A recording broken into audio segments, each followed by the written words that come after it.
రాసుకొని తీసుకెళ్తాం.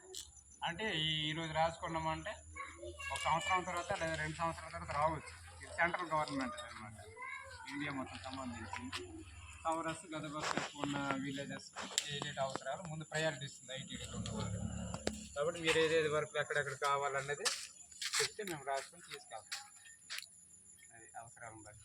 వాటికి సంబంధించి అయితే సర్లే కానీ ఒక సీసీ రోడ్ రాసాము అలాగా 5 అది 120 మీటర్లు. 120 మీటర్లు స్కూల్ కూడా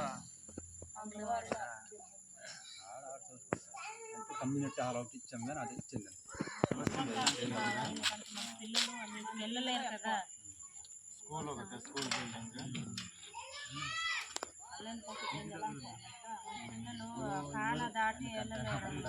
అంటే ఇది మనకి టార్గెట్ ఏంటంటే 2025 ఇప్పుడు పనులు గుర్తించామనుకో, 2025 సంవత్సరం కదా, 2030 నాటికల్లా ఒక్కొక్క పని అన్నమాట.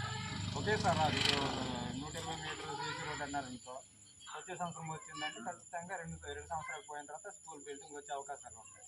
2030 లోపు మనకి ఏదేది అవసరాలు గుర్తించి మనం పెడితే అవి ఖచ్చితంగా క్లోజ్ చేస్తుంది.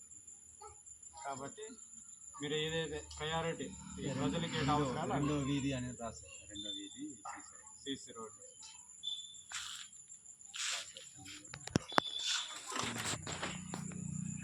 స్కూల్ బిల్డింగ్ ఒకటి, సీసీ రోడ్ 120 మీటర్లు. ఇంకా శాంక్షన్ అయ్యేది జనాభాను బట్టి ఏదైనా కానీ దేనికైనా మన ప్రపోజల్ తీసుకొని మంచిదే కదా, రాసి ఇచ్చేద్దాం. వస్తే అలాగా రాకపోతే మరి ఇంకేం చేయాలి.